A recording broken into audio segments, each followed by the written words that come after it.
All right. Good evening, everyone. Good evening. Thank you for all of you for coming. My name is Isaac Serrano with the Regeneration Project. If you've been to a Regen event before, thank you for coming again and trusting us to spend a Good Friday night with us. If you're new to us, and this is the first event, we're a ministry of Western Seminary. We do theology, church, and mission specifically for newer generations. And we do this because we think thinking theologically is of utmost importance today. There was a time when you could be a Christian and sort of get away with having what we call weak theology, maybe not bad theology, but weak theology. There was enough cultural Christianity where if you told someone you were a Christian, you didn't have to give a well-thought-out response to the person. But now if you tell someone you're a Christian, they might look at you funny and say, why? I remember I was in a band a long time ago in a galaxy far away, and I was in a place where it was still a part of like the part of the country where like everyone's still Christian. And so after the show, a young man asked me the question. He just said, I cannot understand how you can claim that there is only one true religion in the midst of all the other religions. And I go off on this big like 15-minute philosophical and he's looking at me weird the whole way. And finally he goes, dude, I was just like having trouble picking whether to be Baptist or Lutheran or Presbyterian. And it was because the Christian, it was so saturated there culturally with Christianity that his kind of questions were just wrestling with Baptist, Lutheran, Presbyterian. And whatever world that was 10 years ago, it doesn't exist anymore. And so if you tell someone you're a Christian, you got to be able to think critically on why and be able to articulate the reasons. So for a Regeneration Project, we're glad we're here. We're about theology, church, and missions for newer generations. Today's an incredible event with Andy Crouch, Dan Kimball, the head honcho of the Regeneration Project, the world record holder in Lincoln Log Castle building. And what else? He's getting embarrassed. He doesn't like to talk about this, but look it up. It's in Guinness, Book of World Records. Going to tell us a little bit about the format of the evening, and then move on to the introduction of our speaker. Yes, and I will say what we're doing tonight also is really important. And then where's Amanda? Amanda, yeah, Western Seminary is really behind all of this, and they're a seminary in the Bay Area, very specific for like if you really want to learn Bible, theology in a thinking way, but also how to do it with ministry. Talk to Amanda right afterwards. There you are. Thank you for coming over. And I see Stan right here, who was he was a high schooler when I was youth pastor, and over the years, sticking in there with faith for the longer term. This fall, November, I think it's the 8th and 9th, we have Josh McDowell and Sean McDowell, who are going to be in San Jose. And if you're on the email list, go on the email list, we'll send it out. We have a free leaders training with both of them on Friday, November, I believe it's the 8th.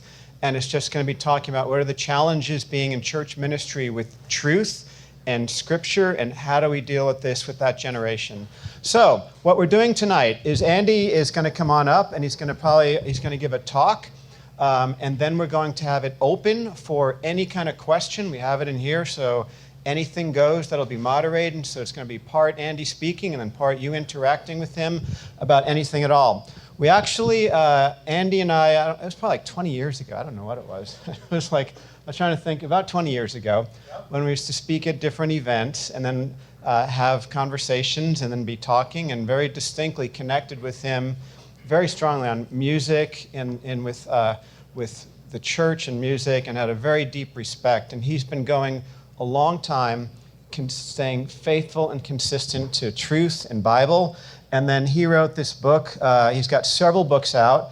And then this book that came out has kind of like really been a great book out there called The Tech-Wise Family. If you have not read it, it's a super book to take a look at. And he'll explain some of the things that he's doing now in New York City with Praxis. And it's like innovating and discussion with younger business leaders and all type of culture makers in New York. He's from back east. And so he's going to come on up and then talk about the Tech-Wise Church, how the same thing, he kind of rose up with families, and then talk about the application in church. And we got the name Regeneration Project. Actually, it was from Andy. We talked about this a little bit. We're trying to think of a name. Years ago, he edited a magazine called Regeneration Quarterly. And so that name stuck in my head about regeneration. And so I emailed him, like, do you mind if we use it? It was a long time ago. And he's like, sure. So Andy is really the founder of the Regeneration Project. So thank you very much. Sorry, Andy Crouch is coming up now, and then Jill, come up later. Thank you, Andy. Come on up.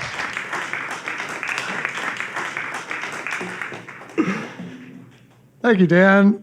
I have loved knowing this guy for, I think it is 2 decades now.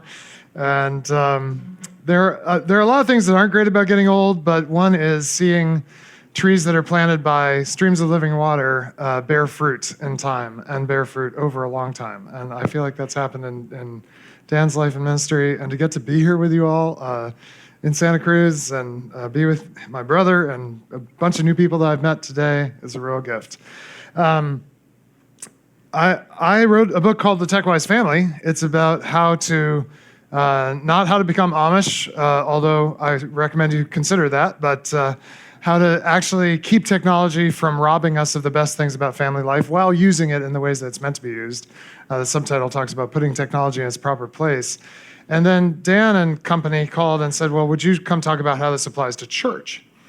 And so what I'm going to share with you is my best attempt at this. This is brand new stuff in many ways, especially what I'm going to wrap around the edges of this talk.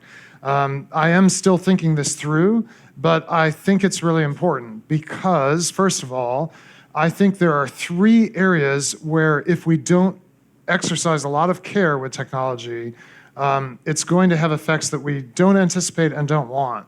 One is in the home, but the other 2 are the most formative environments for us as human beings, and that is the school. I actually am very concerned that we are not thinking through the introduction of technology and the education of kids, and even college students for that matter. But the third is church, because the 3 places where we're really formed to be persons are home, school, and church. And not everybody goes to school.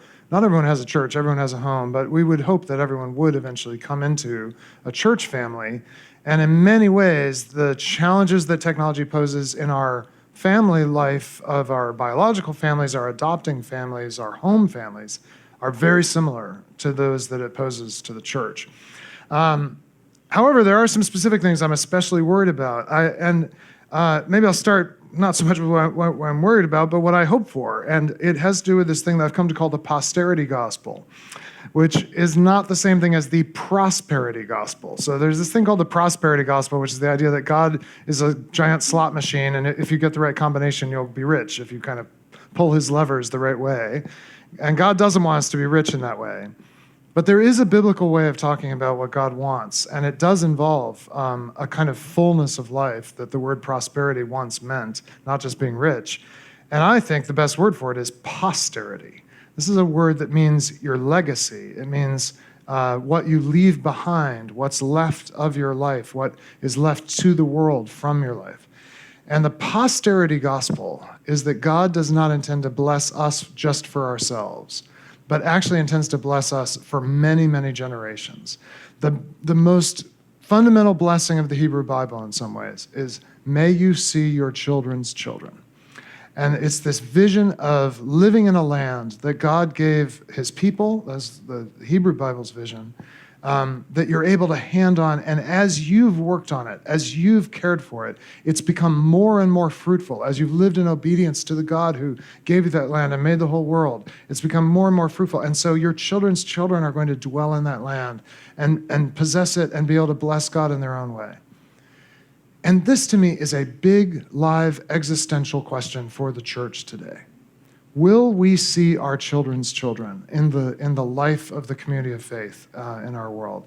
And we know that there's a lot of disaffiliation happening from the church, especially among people who have had kind of thin relationships with churches. And there's a lot of anxiety about will our grandchildren, will there be a church for our grandchildren?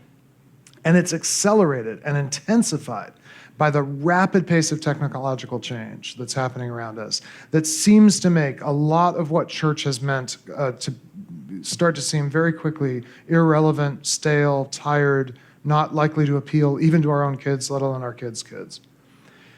And in this environment, it's very tempting to think, well, then what we have to do is adopt all this new technology as fast as we can so that we keep the kids. I actually think this is not going to work for many reasons, and I don't think it's necessary in the way that we often think it's necessary. And I really want to ask the question, what will it look like for us right now, in the midst of this technological age, to build something that will last to our children's children and will be just as powerful and vital and vigorous and life-giving and salvation-bringing to the world as it was for our parents' parents? I really think this is the horizon we're supposed to think about, not just our little slice, but taking what was given to generations before us and passing it on. What will that take? And how does technology fit into this? Well, technology is the biggest wave that has ever hit human society. It is the biggest tsunami that has ever rolled in to human life. And since I was coming to Santa Cruz, I was thinking about waves and the ocean. Now, I live in a part of the country that does not have good waves. There is an ocean somewhere out there, but it's very placid. I don't think people surf very much off the shore of New Jersey. I guess Long Island they do. So I know nothing about surfing, so I thought it was the perfect metaphor to start with here. But from what I understand, there's these two things that are both true. And one is that waves come through any body of water, right? And the wave, you can see it perhaps coming in the distance. It arrives, it builds up, crashes, lands. It's a very dramatic thing. But the really funny thing is that while the wave moves, the water actually doesn't very much. The wave propagates through the water, but the water, any particular little thing in the water actually stays in the same place, which you can see when people swim out to maybe catch a wave. The person themselves, anything bobbing on that wave, they will move up and down a little bit, but they don't come into the land. At least not usually. Like as the wave goes by, they may move up a little bit. The wave moves, but they don't move. The wave is very visible. It's very powerful. Sometimes it can crash with tremendous force, but it propagates, arrives, dissipates, and disappears, and it's gone, and the ocean stays. Which do we want the church to be like? Do we want the church to be like a very impressive wave that kind of comes in, everybody sees it, maybe you catch it, maybe it's very impressive, but then it lands, and then it's gone? Or is the church meant to be more like the ocean? That no matter what is coming by, there's this kind of depth of reality and fixed nature to our life, that whatever waves come by in the culture around us, in the story of human history, there's this thing that just stays there. And yeah, it may bob up and down a little bit, but the waves essentially come and go, the ocean remains. What would it be like for the church to be the ocean rather than the wave? Now, most waves kind of come in, they land at the same place on the shore, they recede as this cycle. But there are these waves generated, obviously, by earthquakes way out in the deep that we call tsunamis. And I do think that this 100-year story of technology is a tsunami in human history. When a tsunami comes in, it's not just one more wave on the beach. It reshapes the coastline. It can interfere in very profound ways with human life along the coast, as we've seen tragically in our own time and in recent years in Indonesia and Japan and elsewhere. And technology is not just one more little, ripple. It really is reshaping things. But I want to suggest to you tonight, it is just a wave. It's not the ocean. The ocean hasn't changed. The nature of human beings hasn't changed. The call of the church as God's people hasn't fundamentally changed. Even as this massive thing is swept in and changed in some ways almost everything about the landscape around us, there's this deeper ocean we need to be paying attention to. So will we get so caught up in chasing the wave that when it crashes and dissipates, we will crash and dissipate with it? Or will we live a different kind of life that's almost at right angles to that thing, so that whatever happens in the long story of technology that's just getting started, the Church of Jesus Christ and the reality of the gospel will still be present? I think that's the core question. So I want to try to help us understand this tsunami, because it is a really big deal, what's happened in the last 100 years. Now, when I talk about technology, one of the first things people often say is, the technology is nothing new. We've had tools for all of human history, and so now we just have a bunch of new tools. And I don't think this is actually quite right. So I want to try to give you a picture of what technology is that's different from what all of human history had before. The story actually starts just, I would say, with people, persons, human beings, who are put in the world, Christians believed by God, with all these capacities to make a difference in the world. And from the very beginning, we human beings aren't satisfied with our own capacities in ourselves.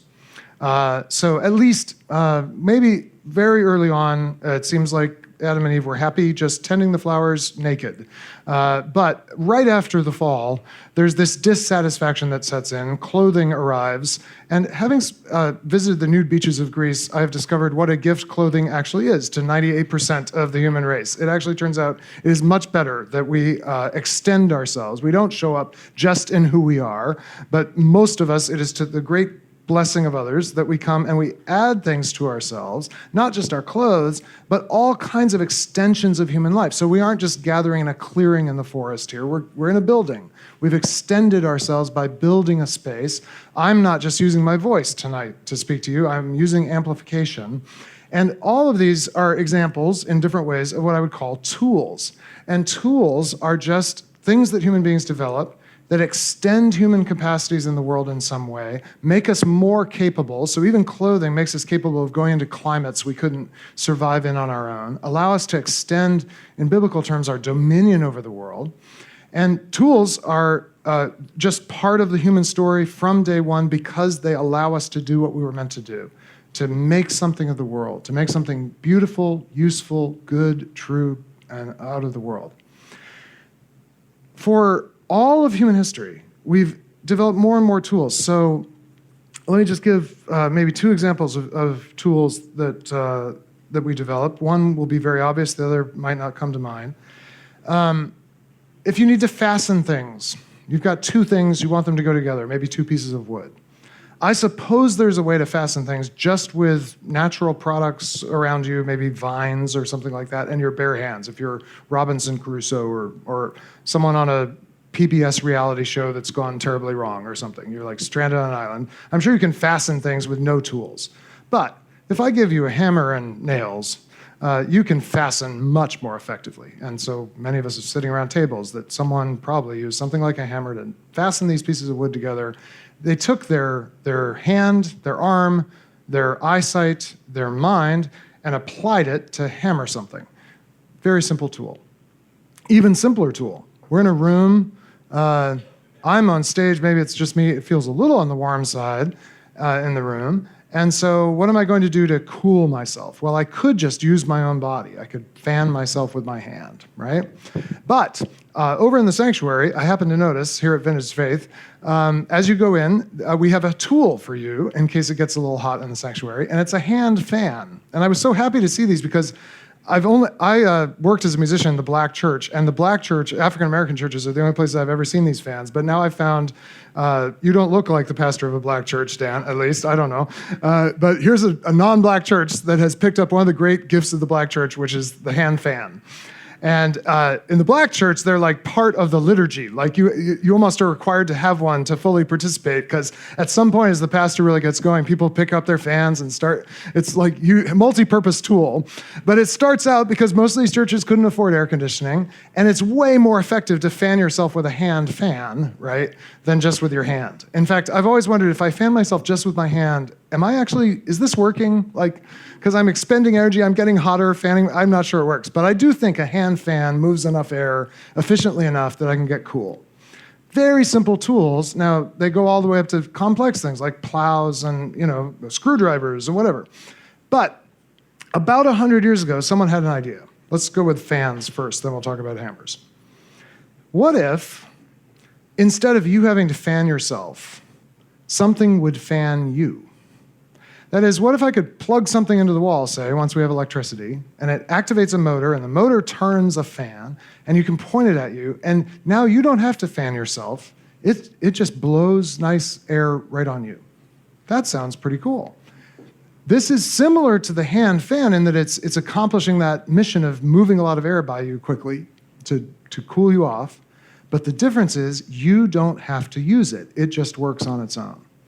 And the shift from things we have to use to things that work on their own is the basic shift of technology. Things that require a human being to operate them or be involved in using them are tools. But there's this new development. It's only about 100-ish years that we've had these things that automatically or autonomously operate. And the word I want to use for these, borrowing from a philosopher named Albert Borgman, is devices.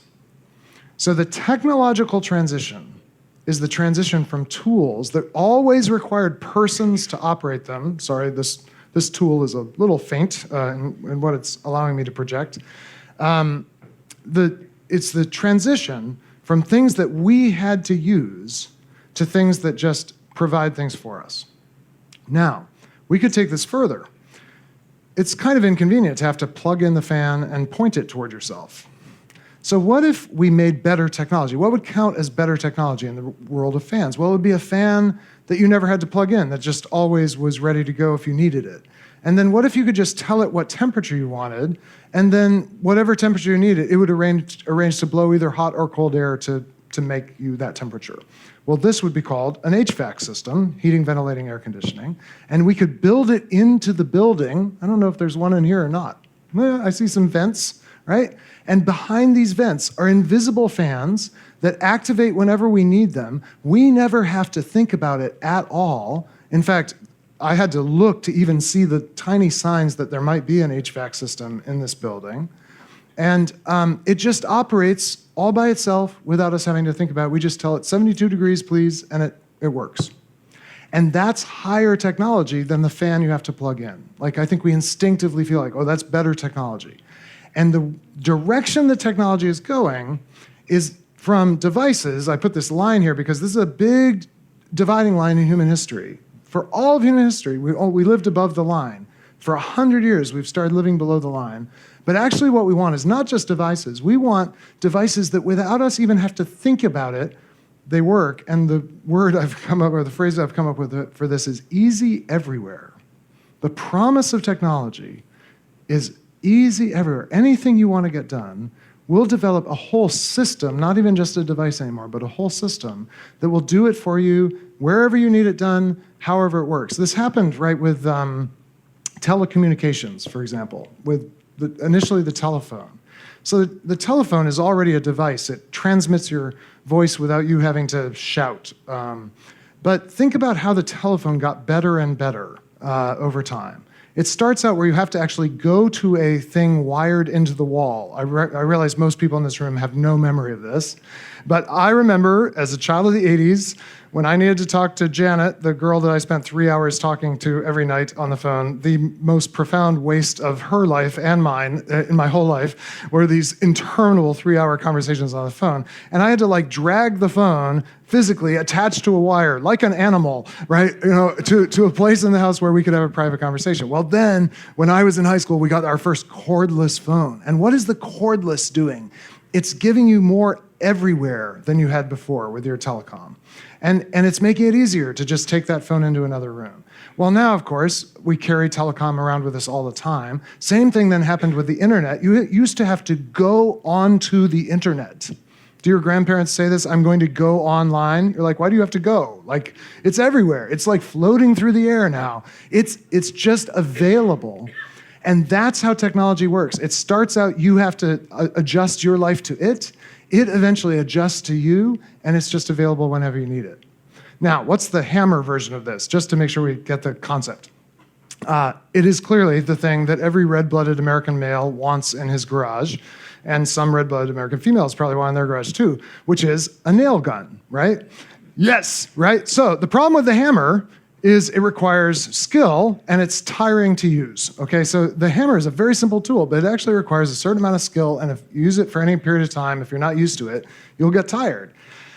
What if I could give you something that you could just hold it against whatever needed to be nailed, and like pull the trigger, and nails, like so fast, so precise, just each one at the right angle, and you put in very little effort. It's a nail device, a hammering device. What would be the high technology version of the nail gun? Like, what's the easy everywhere version? What I'm picturing, I don't know if we have this yet, I'm picturing the nail gun Roomba. Okay, right? You know the Roomba, the vacuum? So I'm picturing, like, you need to roof your house. Instead of you having to go up there with a nail gun, let alone a hammer, right? You actually just program the nail gun Roomba, and you're down on the ground watching it go, and you'd be like, this is amazing, right? This is like the ultimate technological way of nailing things because it's doing it on its own, it's doing it easily, it's doing it wherever you want it to. That's the direction technology goes. Now, this sounds good, right? Sounds like you'd want it. Like, who here would not sign up for a nail gun Roomba once they offer one? I just think it sounds awesome. There's only one problem. And I don't know, maybe it's not a problem. You decide. But when you use a hammer, you develop skill. When you use a hammer, you develop strength. When you use a hammer, you're involved in a kind of exciting, meaningful way with the world, at least if you enjoy hammering. And when you use a device, or when a device works on your behalf, it doesn't develop any skill in you, doesn't develop any capacities or strength in you. In fact, it doesn't ask anything of you. So while it gives you this wonderful disengagement, like I can just watch the Roomba vacuum, watch the Roomba nail gun do its thing, let the HVAC do its thing, I never have to think about it, it also leaves you nothing to do. Let me illustrate this with one more sequence for you, because this is the key idea that we have to understand. This is such a revolution in human life that we no longer have to have skill to live in the world. This is a big deal. It's changed everything in 100 years. And what has it changed? Well, think about transportation for a moment. So how you get from place to place.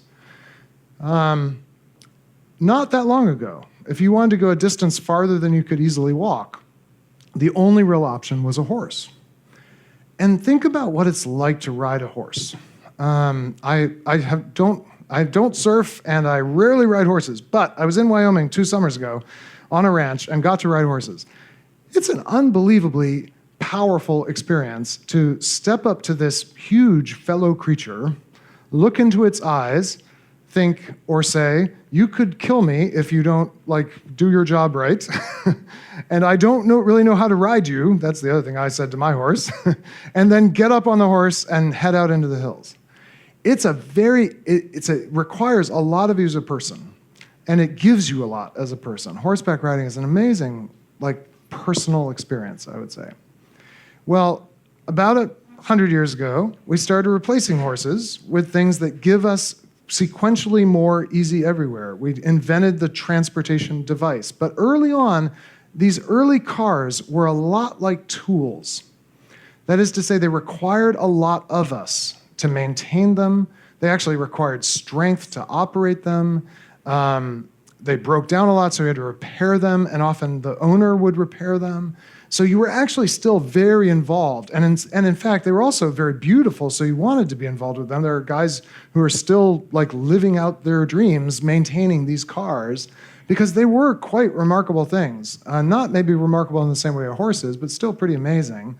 And you, by the way, would see your father often, usually it was the father, I suppose, working on the car, and you'd see your dad exercising skill and knowing how to make this thing work. And also, when it didn't work, I learned language from my father that I didn't learn any other time except out in the driveway watching him work on the old cars that he wanted our family to have.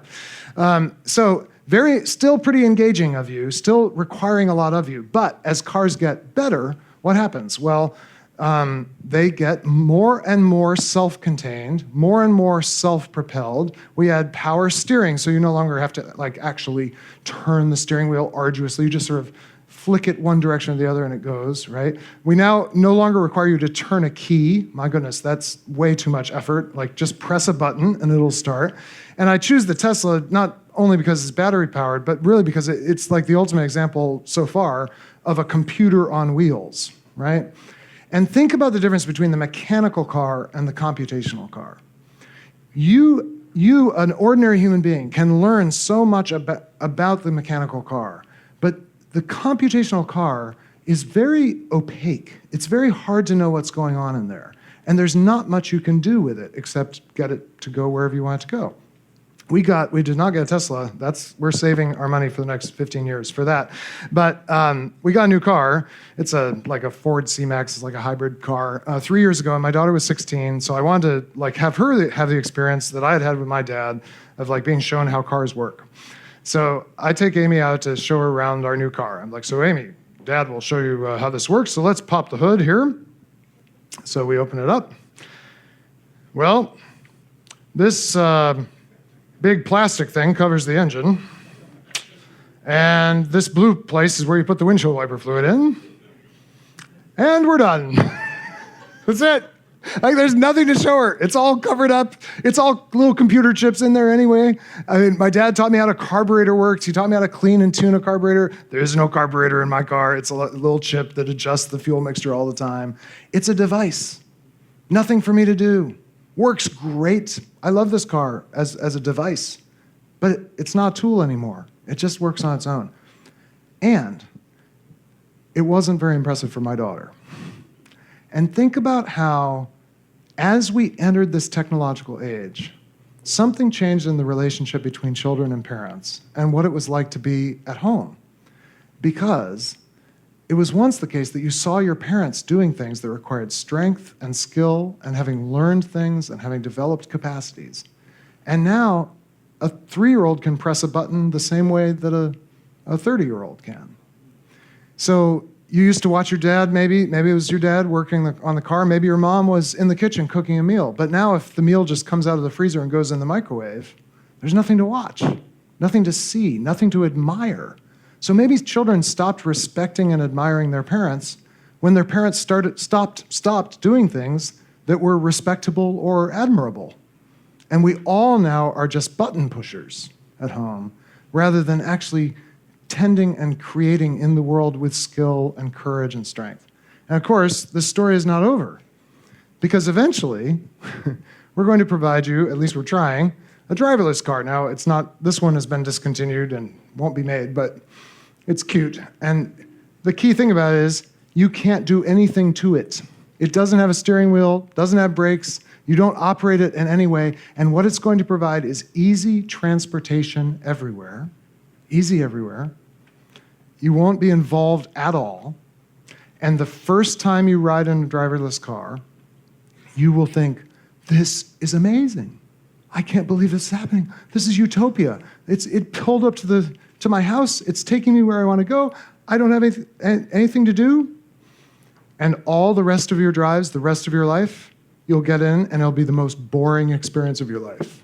You'll be like, where is the Netflix? You'll be so desperate for something to do because there is nothing for you to do in a driverless car except get the thing you want, which is get from place to place. Boredom. The state of being weary and restless through a lack of interest, as in the boredom of a long car trip where you're not the driver and maybe one day there is no driver. When did the word boredom come into the English language? 1853. There is no word for boredom before 1853 in English or in any other language. There's this French word, ennui, that now means to be kind of just feel like life is tedious, but it didn't mean that back before the 19th century. It meant sort of annoyance or frustration. It wasn't until we started having things that worked on their own that we got bored, because there is less and less for us to do as human beings. This is the technological revolution. With all of its benefits, its cost has been the disengagement of us from action and skill in the world. Our devices have replaced our tools. Easy everywhere will replace our devices. And as we do, we get more and more bored. Now, the good news is we have these glowing rectangles to distract us. But the problem is that the more you are distracted by things, the more boreable you become. The more you distract yourself, the more easily bored you are. So actually, it's not a solution at all. We're now the most bored, distractible people in history, also for related reasons, I suppose, the most lonely.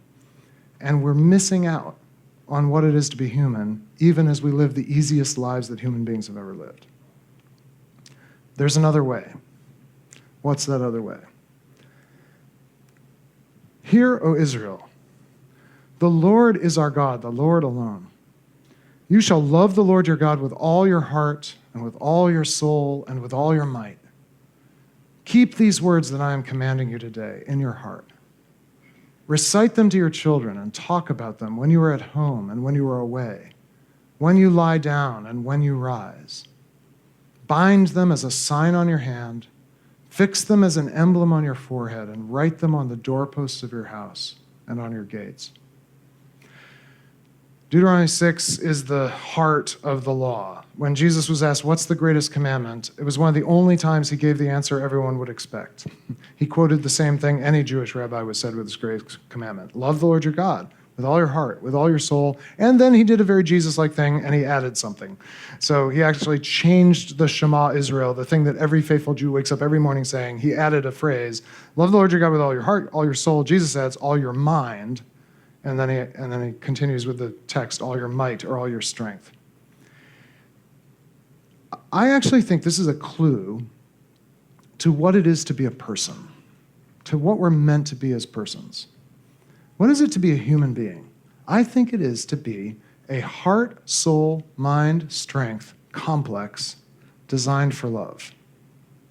You are, every person in this room is, I am, we are, heart, soul, mind, strength complexes. That is, a complex is like a set of things that can't be taken apart without destroying the thing. And yet you can tell the difference, but they all go together.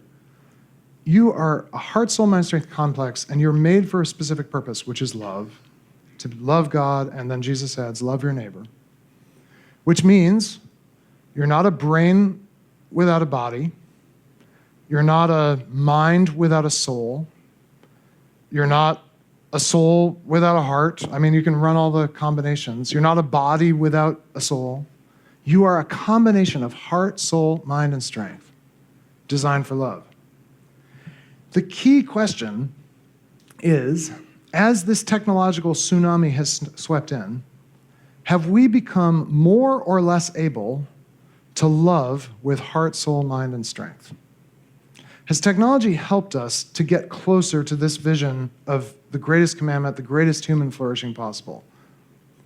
And I think it's really hard to say that it has. Think about strength, just to start.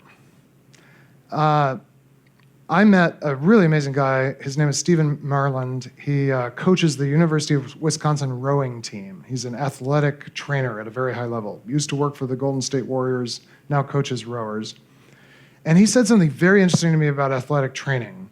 Not because I am one of his key clients, as you can probably tell, but we were having a great conversation about like training and what it means to really develop the human body to its maximum potential. And he said, it's interesting, the human body is designed to move in 3 planes. Do you know this? The anatomical planes, the sagittal plane, the coronal plane, and the transverse plane. Coronal is this one, transverse is this one, sagittal is this one. So it means you are meant to move and torque in 3 dimensions. You're meant to move back and forth, side to side, and up and down, right? And then you're meant to bend in all those as well.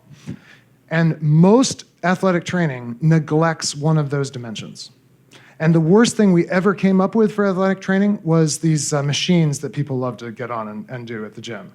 Because what the machine does is it fixes your muscle to move only in one plane. So you're like, oh, I'm doing the curls. This is great. This is actually terrible.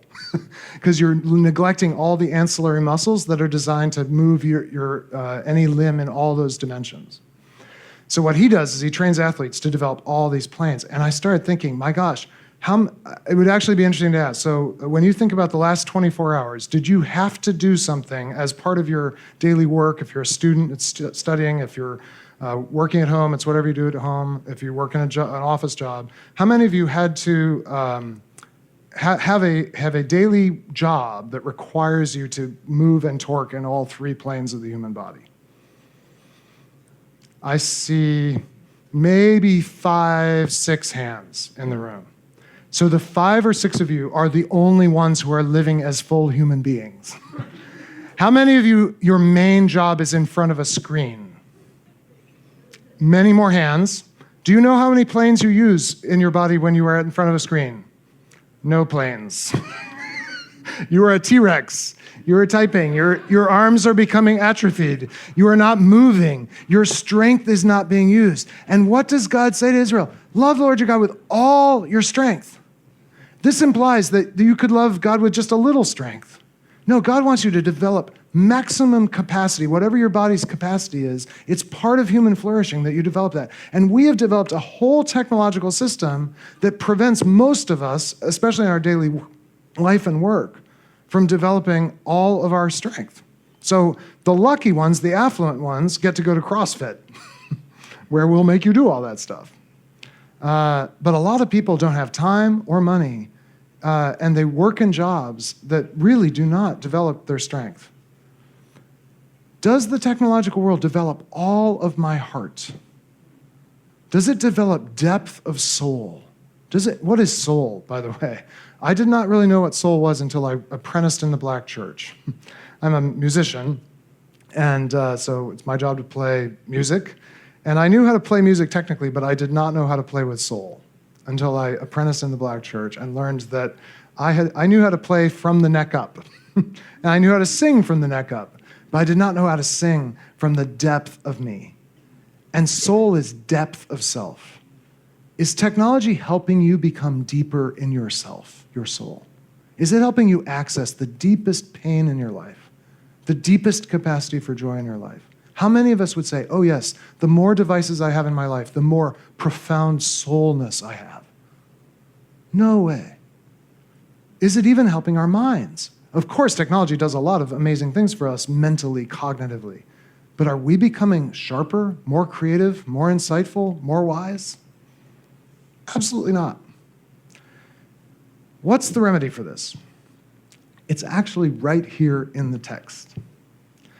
And it has, I think, a couple of dimensions. And one is this really interesting thing that follows the Great Commandment. What are we supposed to do?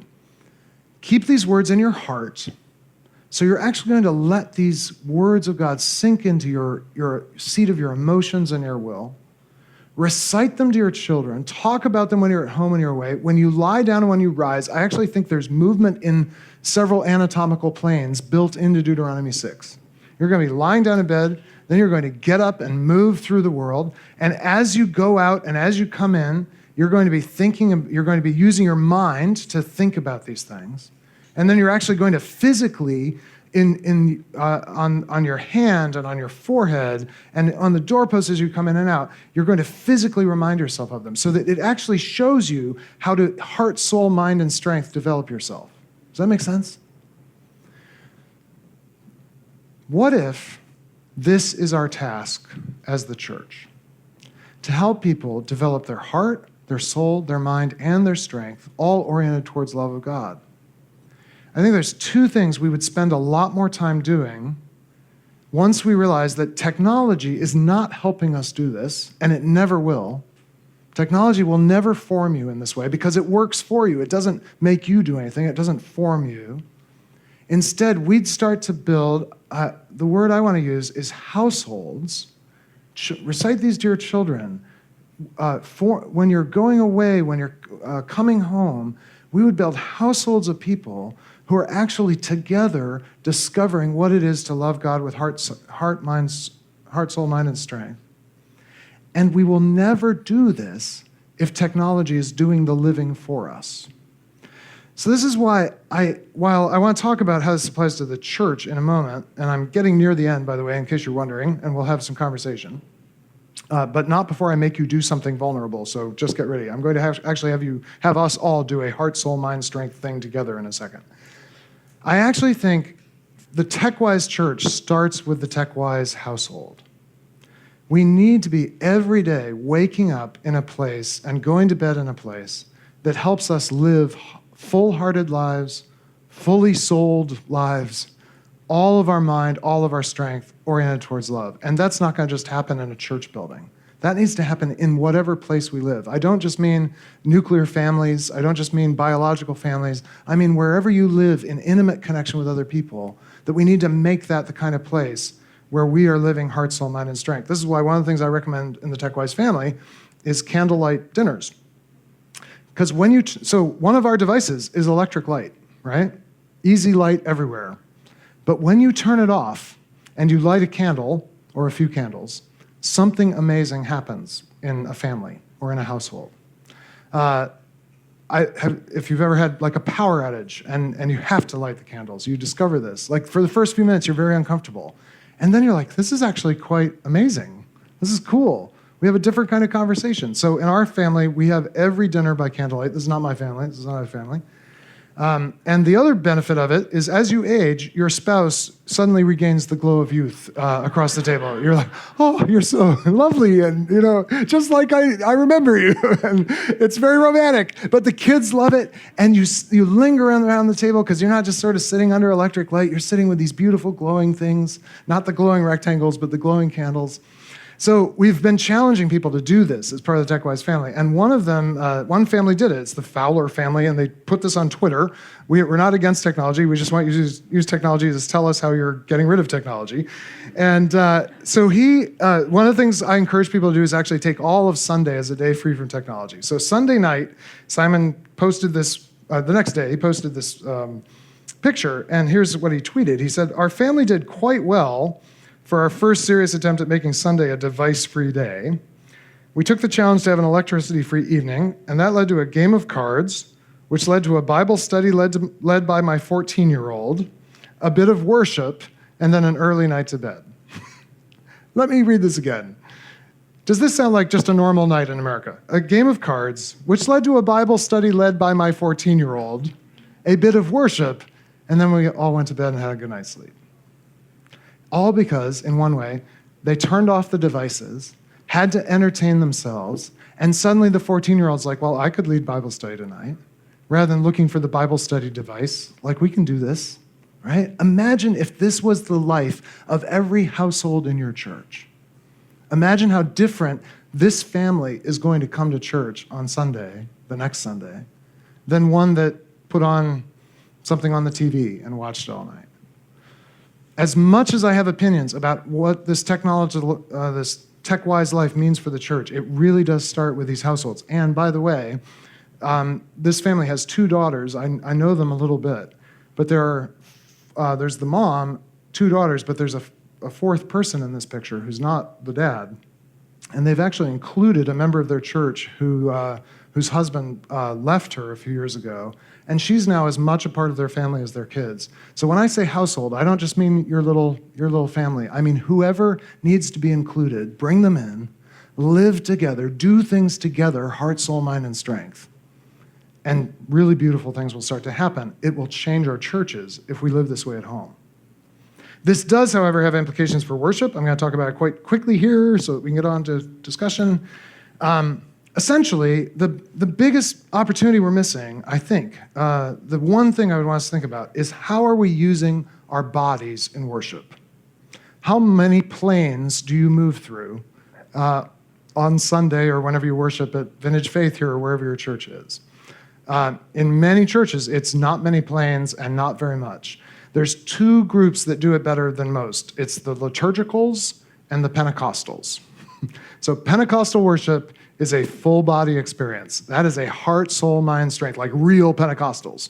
Now there's kind of leftover Pentecostals who have gotten much more respectable. But when you go to like a real Pentecostal church, you are drawn in, you have to bring your emotion, you are using your mind, and there's teaching of the word and so forth, but it's totally bodily. You're expected to move, you're expected maybe to jump up and down, fall down, whatever. Like that's what God does. He works with all of you.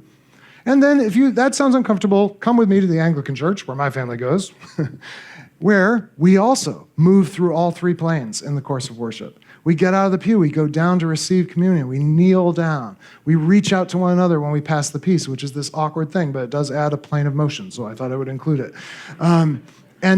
And it's actually great for kids because they're involved. It's not just sing, sing, sing, sing, listen, listen, listen, sing, sing, sing. It's like, do this, now cross yourself, now make these motions with your bodies that embed in your strength while you're using your heart and your soul and your mind as well. In fact, what if we used a heart, soul, mind, strength, love evaluation for every event? Everything we do as a church, if we ask, does this touch emotions? We should be able to answer how it affects the heart. Does it acknowledge the depth of soul in every human being, the depth of human joy and suffering? Did we touch that somehow? Did this challenge the mind? Did this engage the body? And did this convey and inspire love? The interesting thing is, if you want to build something that answers that in the affirmative, technology will be of no real value to you. It might not hurt. You could use it to amplify what's done. There's all kinds of ancillary ways. But technology will not engage the heart, soul, mind, strength, or provoke love. It just is a little helper in the background. Let's try something, then I'll say like one last thing, and then we'll talk. Let's actually try a heart, soul, mind, strength activity, if you don't mind. What I'd like you to do, we're going to sing a familiar song, Amazing Grace. I hope you know it. Not the new version with the verse that allows them to claim royalty rights every time people sing Amazing Grace, but the old version, the old tune that's copyright free, and so there's no CCL license required. What I want us to do is actually start out singing this in the most consumeristic position possible, which is the couch potato position. So not all of us are on couches, but you guys on the couch, please make yourself comfortable. Hope that there's something good on, and all the rest of us, as much as you can, just sort of slouch back, like just sort of enter torpor, feel a little bored, hope there's gonna be some distraction coming sometime. I'd like us just to sing in the most consumeristic way possible the first line or so of this. Amazing grace, how sweet. Yeah, okay, that's enough of that. All right. Now, let's just sit up and sit away from the back of the chair so that the upper part of your body is just nice and straight. And let's just do it again. Amazing grace, how sweet the sound. Okay, so did you hear the difference? Obviously, quite a difference. Now, let's just stand up. And as you stand, just plant your feet right under your shoulders, just comfortable, shoulder width apart. And let's try it again. We just moved from sitting to standing. Let's try it again. Amazing grace, how sweet the sound. Now, did you hear what changed just changing sitting to standing? The voices got much more resonant. They came together in quite an amazing way. One more step, and that's relaxation and breathing. So your body is meant to be a resonating cavity for your voice. And the more tight things are, the less it can resonate. It's all sort of cramped, right? So relaxation is a really important part of being able to produce that full sound that you're meant to produce. So let's start by just rolling our heads around very gently. Please, no injuries. We don't have insurance for this, so just whatever's comfortable, but just sort of loosening up those neck muscles. Then roll your shoulders a little bit around forwards and backwards. Maybe shake your hands out a little bit. Let the tension come out of your hands. And then if you want extra credit relaxation, this neck this jaw apparatus often holds a lot of tension. So if you relax your jaw fully, what you're able to do is hold your chin and move it up and down with no resistance like this. Can you do it? Most of you are discovering this is where you hold that text message that you're not sure if you should respond to. This is where you hold that argument you had with your dad last night. Like, it's all in the jaw. And if you relax it, so just do all those relaxation motions at once for a moment. And then what we're going to do, now that we're a little more relaxed, we're going to breathe, and you're going to feel for your rib cage. And as much as possible, it's in there somewhere, I promise. And as much as possible, expand the lungs, expand the rib cage so your lungs just have room so that your breath, when it comes, is going to come from down here, not just sort of chest breath, but all the way down. Just take a couple deep breaths. Don't force it. Just nice, gentle, full breaths with your ribs expanded. And you're relaxed. And now let's sing it again. Amazing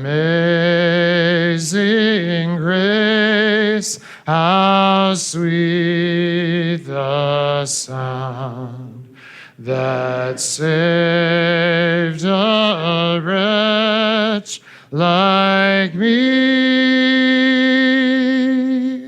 I once was lost, but now am found. 'Twas blind, but now I see. Wow. Let's sing one more verse. Add some harmony. When we've been there 10,000 years, bright shining as the sun, we've no less days to sing God's praise than when we first begun.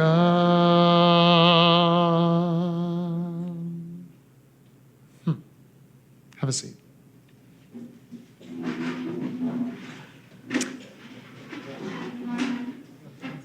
What did we just do? We took just a moment to develop ourselves with our strength, to focus our minds. Maybe it touched a little bit of our souls. Pretty white crowd. We'll have to keep working on the soul part. And maybe it awakened in us the emotion, the heart that comes from doing something beautiful together. And I still had my mic on. I should have just taken it off. I wish I'd thought of that. But other than that, it was just us. It was amazing. This is what we can do. This is who we can be. If we want church to endure, we really need to resist the tsunami in this way. We are just not going to care about easy everywhere, because it's not going to help us become the people we want to be. So instead, we're going to form households. We're going to shape worshiping communities that everything they do is designed to develop all of our heart, all of our soul, all of our mind, all of our strength, and direct all of it towards love. If we do this, we'll be set free of technological anxiety. Are our slides cool enough? Is our fog machine foggy enough? Are the lasers lasery enough? We'll be offering something so different to the world. There is nowhere in Santa Cruz, California, you can experience what we just experienced in that way, except among people who are willing to offer themselves in that way to God and one another. It'll be so different from the world because we will be different people with new capacities. And that is a church that we can hand on, I think, to our children's children, whatever waves come and go in the world around us. So thank you so much for your time and attention so far. I'm really grateful to be with you. Thank you.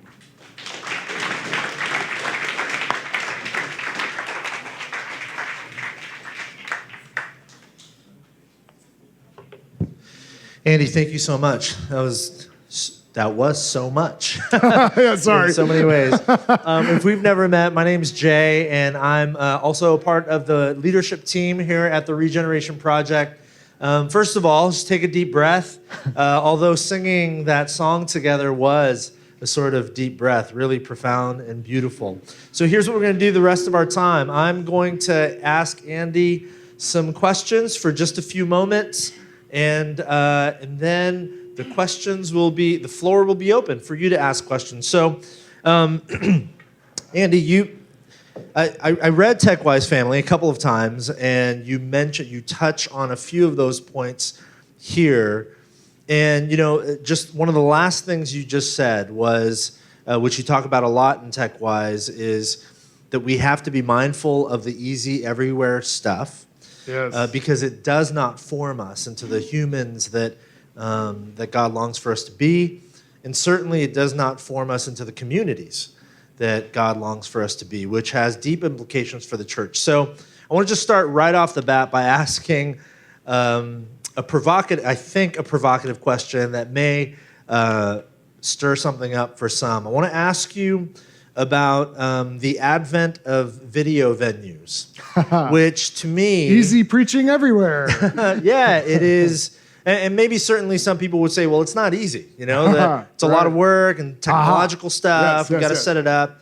But in terms of the experience, it does apply, I think. Yeah. It's certainly everywhere. Yes. And it's not just video venues, but it's when the teaching is streaming. Yeah, and I just recently saw an advertisement for a large church that we both know where it's like, you don't have to go anywhere. From anywhere around the globe, you can be a part of our church on your phone. Right? And so I want to ask you about that. How does this apply to what seems to be a growing trend amongst large churches, the video venue and the app phenomenon? Well, I'm so against it that I am now going to step off the stage and overturn all the cameras, just like Jesus overturned the tables. No, I have complicated feelings about it, I think you'd expect. Technology is great at distributing the fruits of human creativity. I wrote a book. Technology published it. Lots of people have read it. I couldn't have handwritten that book for each person who's read it. I needed technology to get something I had created out into the world. We're doing it tonight. I mean, we have recorded this. I don't mind that we've recorded it. I'm glad that it will be shared. I'm using amplification. That's a form of media. So in that sense, to broadcast really excellent teaching and that a lot of work and creativity has gone into, I'm not in principle against it. And by the way, you mentioned it's not easy when you're doing it, right? So that's actually true of all technology. So technology for the user is easy, but science is hard, engineering is hard, creating the technology is actually very hard, also very rewarding because it actually involves heart, soul, mind, strength activity for the people who make it. But for those of us who consume it, that's where it delivers the easy, okay? And this is where you get into the question of what is teaching meant to do? Is teaching something that really my ideal posture would be watching something very professionally produced and sort of absorbing it without the potential of a time like we're about to have where someone will be able to ask questions or interact, and I might never even have the chance to meet that person. That has a place, I suppose, but you really have to ask, do we honestly believe that as people watch that screen week after week, given how much of the rest of their lives they spend watching screens, mind you, that this is going to form them more deeply into people who can bring all their heart, all their soul, all their mind, all their strength? There's a lot of evidence that, look, what are you going to remember 1 week from now of tonight? You're going to remember standing up and singing Amazing Grace with a group of people.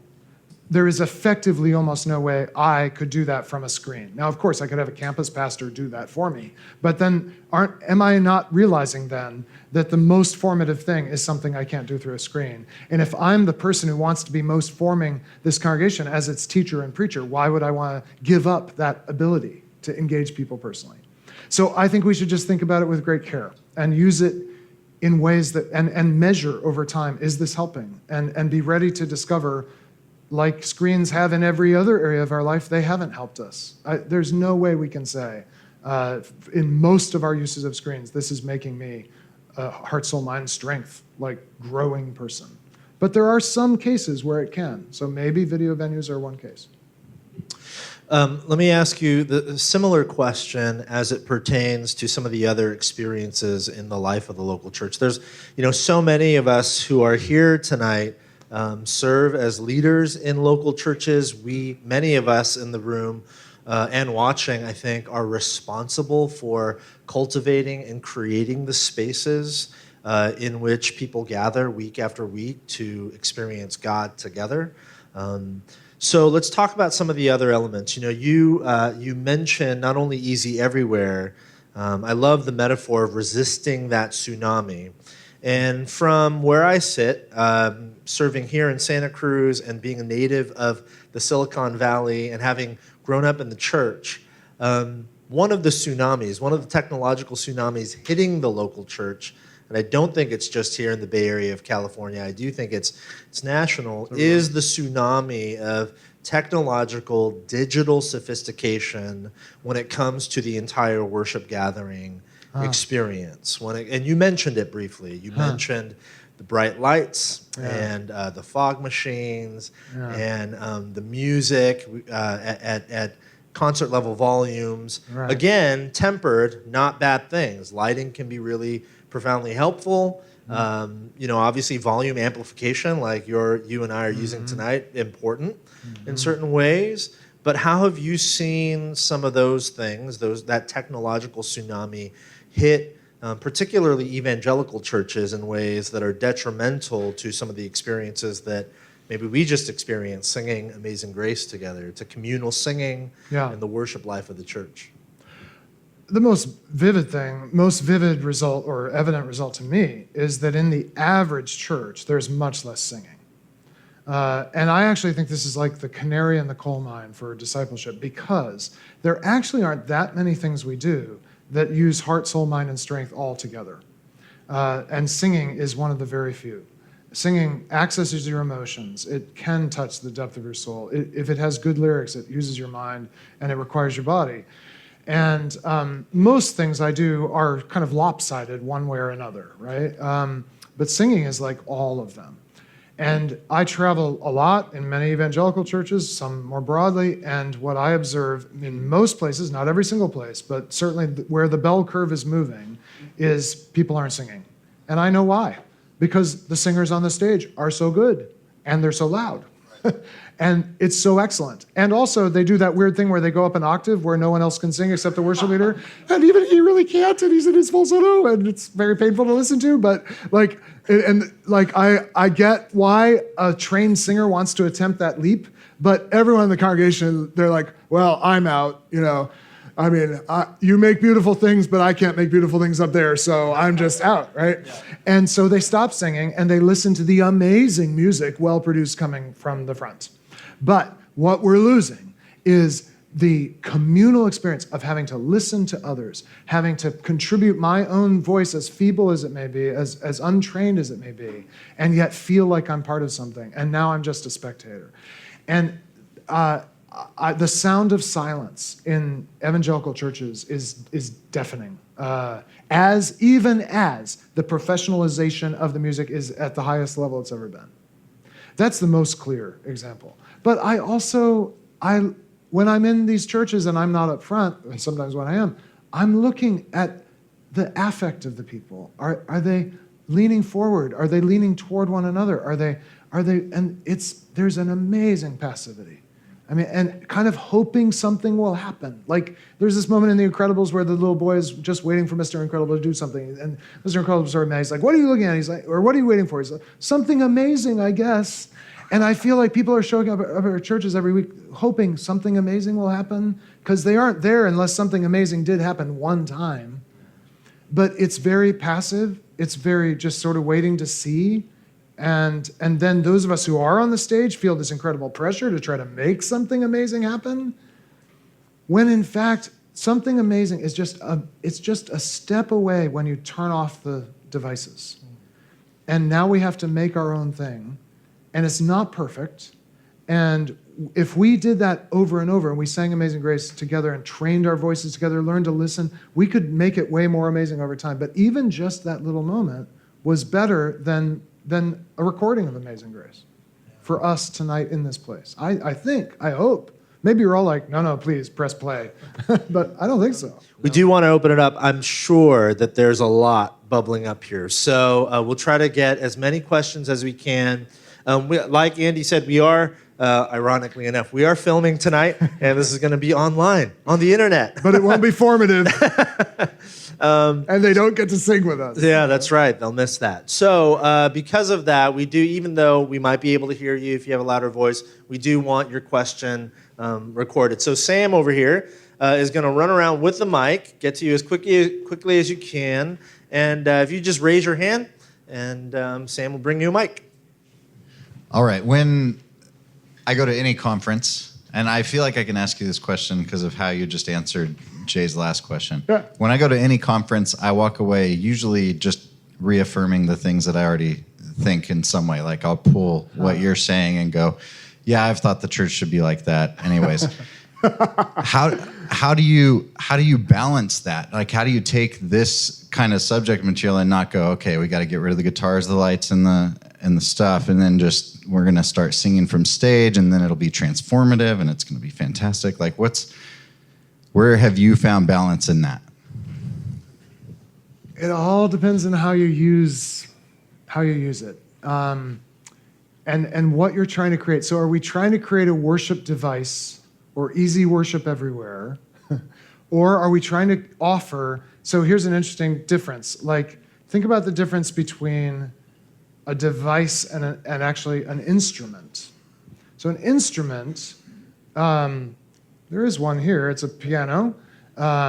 There's one, I saw a Nord digital piano in the worship space here, sanctuary. An instrument can be very technological, but it fully involves a human being rather than just operating on its own. So now you may have a digital piano in your house that has like the demo mode button. That's the device mode, right? You just press it, it like plays a song. You're like, ooh, listen to all the things it can do. But really what it's meant to do is for you to sit down and play it. So when we think about our leadership of worship experiences, are we who might be the leaders providing a worship device, like here, we're gonna do it, and you guys, it's gonna be amazing, and you just soak it in, like, just feel it. Or are we the instrument through which the congregation, in an irreducible, irreplaceable way, offers its praise to God?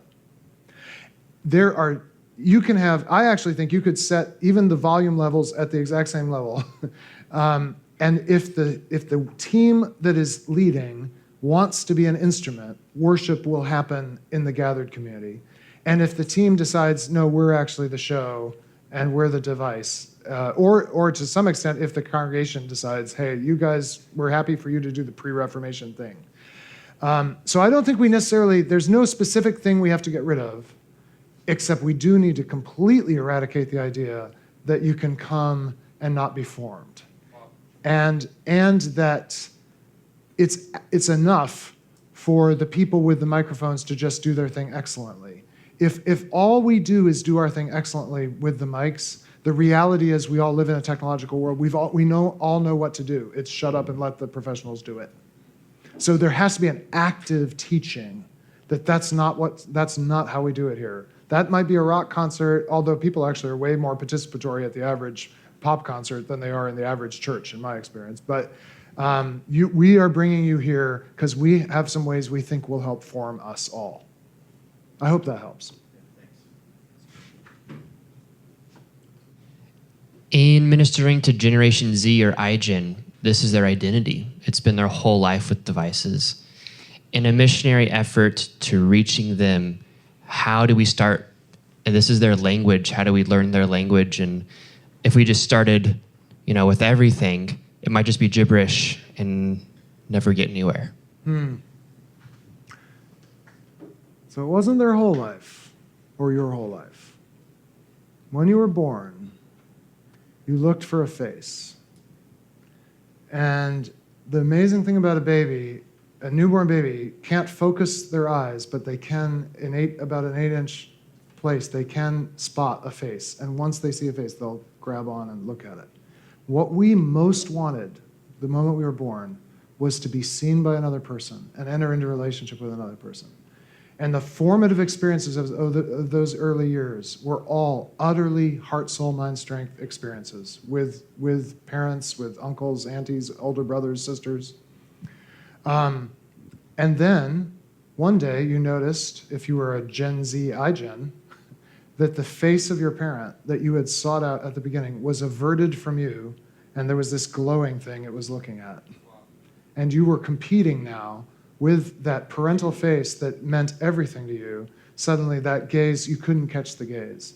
There's an amazing set of experiments done by a psychologist who's put toddlers in a room with their parents, and he either instructs the parents, whenever the toddler wants to make eye contact, to just naturally do what parents do, like, yeah, look at the child in the face and mirror their expressions and so forth.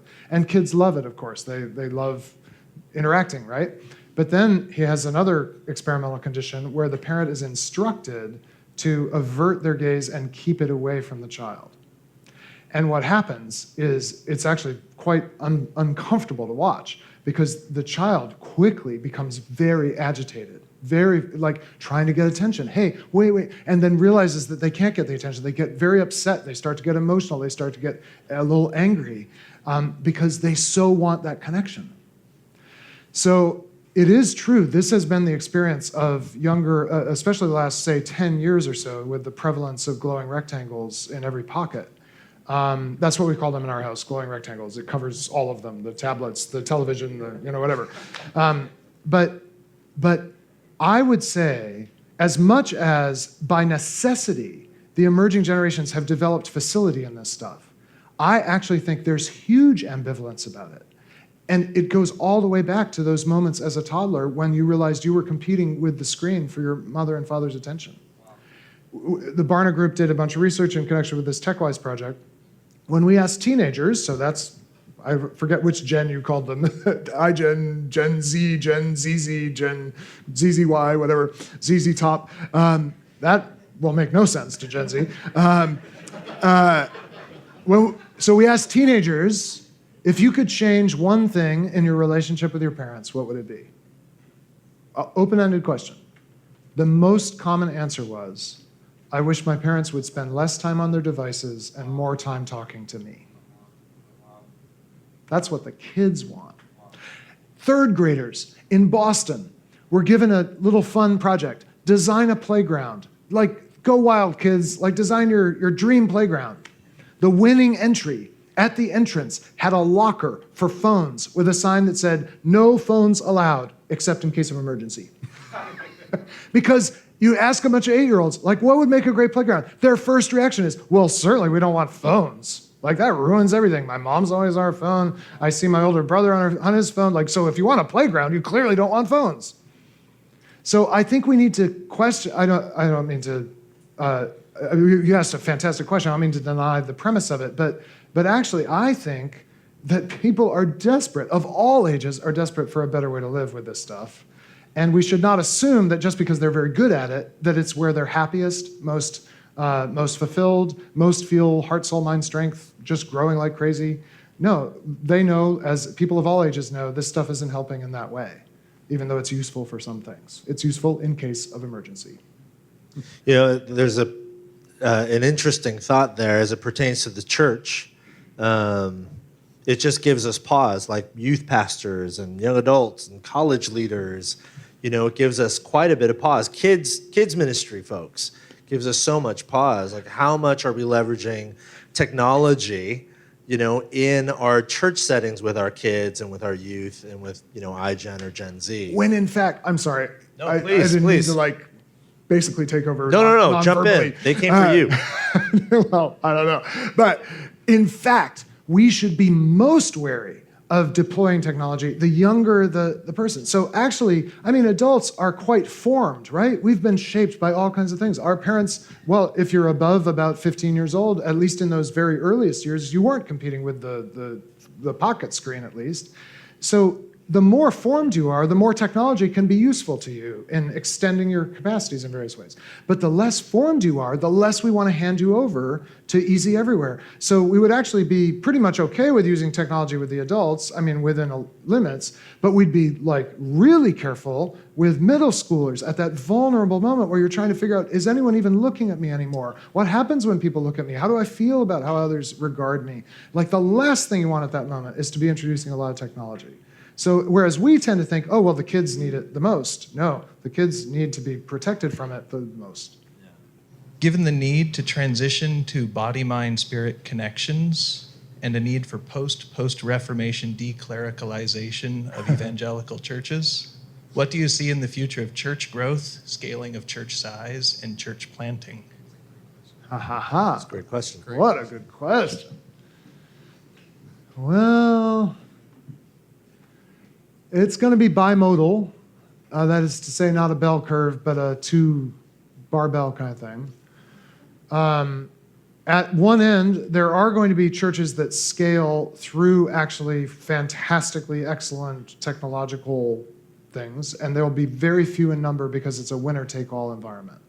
The thing about media is they create really powerful winner-take-all dynamics. That is to say, once I can hear,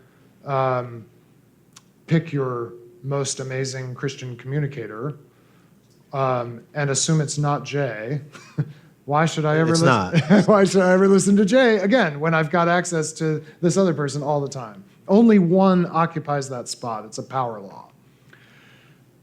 And then I think scale is going to happen a totally different way. It's going to happen through the multiplication of households of faith. And a household is a place small enough that no one can be missing without somebody noticing. A household is a place small enough that nobody can be missing without somebody noticing. Even in a relatively large family, even when your whole family's over for Thanksgiving, your extended family, if someone's not there who's normally there, someone notices.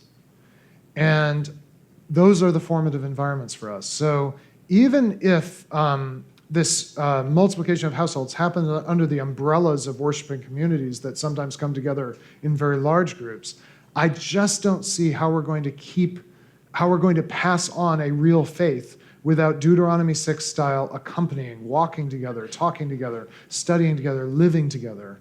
And so we're going to have to multiply that rather than multiplying attendance and seats in big venues. I really think there will be one in every city. There will be one big impressive venue in every city, and it will change every 6 to 7 years because another upstart will leapfrog, will find the cool new person with the even skinnier jeans or the whatever the next thing is, like, who's the worship leader who can jump 2 octaves to invoke the presence of God, whatever.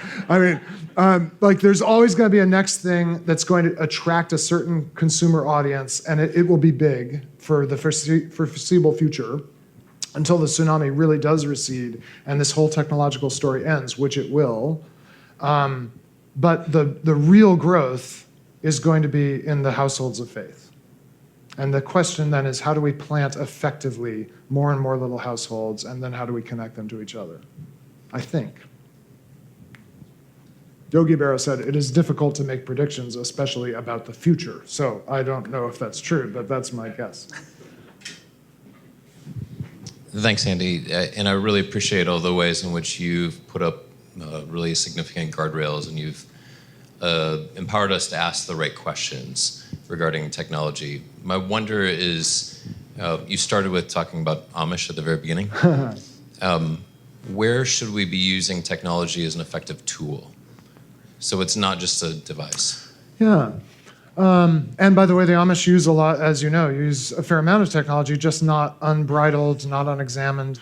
They have phones, they have cell phones, but not in the house, only in the field. So they make choices. So what are the principles for that? Well, when technology replaces mere drudgery, I think it's all upside. So laundry comes to mind. Now, can doing laundry be a heart, soul, mind, strength building experience? I suppose. But my grandmother spent at least a day a week, well, my great-grandmother spent at least a day a week on laundry. And if we can free people up from work that is really isn't heart, soul, mind, strength work, let's do that. So it's good for that. It's great for logistics. My family has like 7 intersecting Google calendars, makes our lives easier. I do not see that we're losing some formative thing there.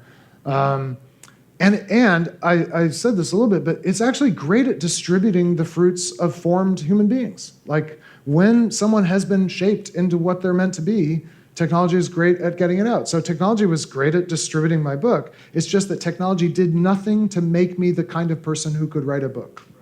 Like literally nothing. What do I have to offer to you tonight or in the pages of a book? Anything I have to offer, I did not get because I used devices. So, but once I have something to offer, technology is a wonderful way to extend it, and I'm all for that.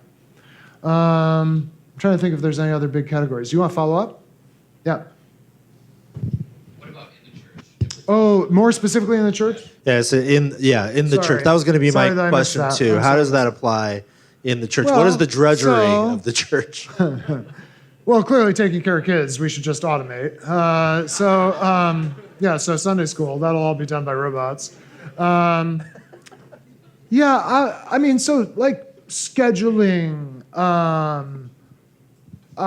communication of certain kinds of what's going on. By all means, have a newsletter or Facebook group, whatever the right modality is. I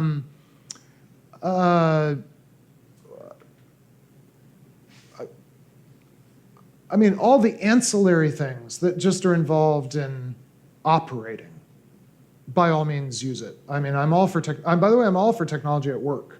So to the extent that churches like work, I was talking with Tiffany, who's an intern here right before we started. She said, I discovered a lot of ministry has administration involved, which sounds like it was a little bit of a disappointing discovery, but we all must discover that actually the gift of administration is there for a reason in the church, right? And so administration, use technology for it, by all means, free people up. But the things that really make the church, I don't have a long list of how you'd use technology for those things. But yeah, for all the things that are just involved in being an organization, sure. Thank you all so much again. Thanks, Andy.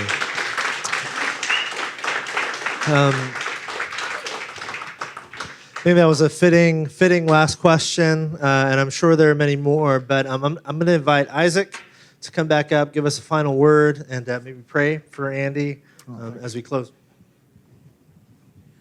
Yeah, just a reminder, we're having conversations like this, maybe not as good because Andy's a legend, but Jay and I host a podcast, regenerationproject.org. We're doing events. We have a big event coming up in November, and if you go to the website, you can keep up with all we're doing. We're doing this stuff, theology, church, and mission, as much as we can to equip you all.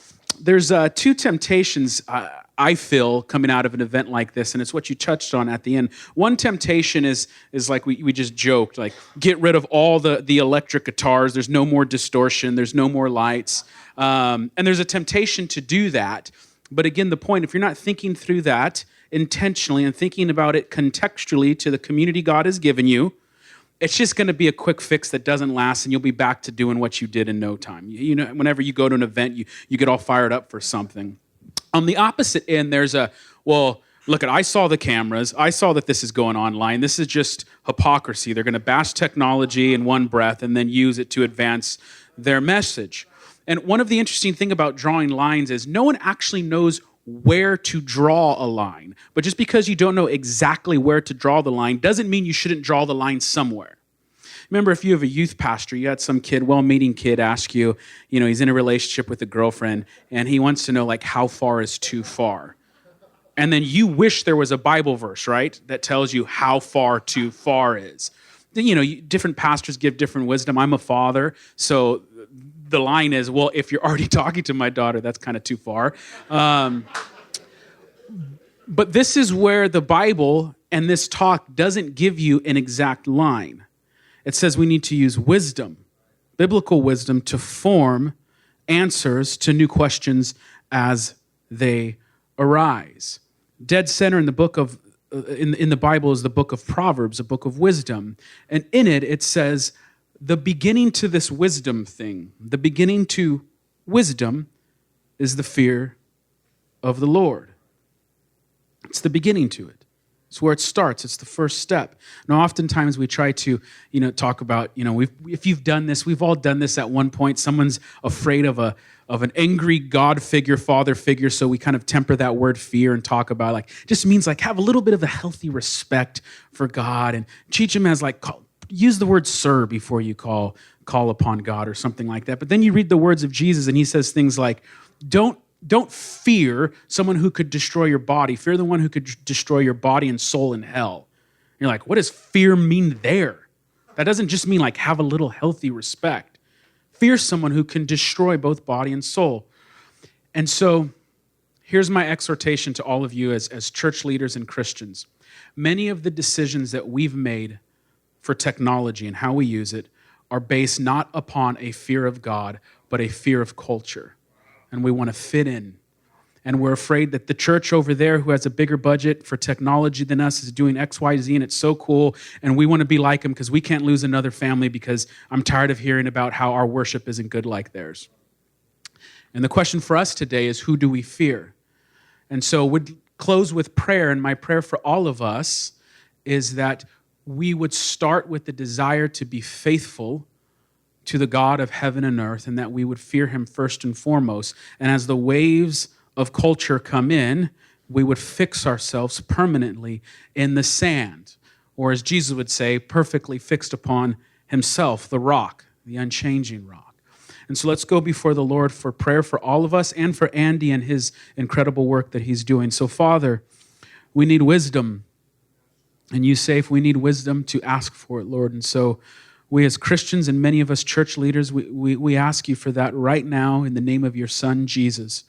And that as you give us wisdom, we pray for the courage to be faithful to do what you would have of us, because sometimes that means going against a tide of popular opinion or maybe even the culture at our church. And I pray that we wouldn't be the know-it-alls that come in and try to act like we have an answer, but we'd graciously and gently try to change culture if needed in our context. But we would be faithful to you, gentle and grace, full of grace as we approach others. Lord, we pray for Andy and his incredible work and his ministry and how he's leading the church to rethink many of these issues. So bless him and be with him. He's had a crazy busy schedule, so give him energy and life as he continues his work and his time here in the Bay Area. It's in Jesus' name we pray. Amen. You guys all have a wonderful evening.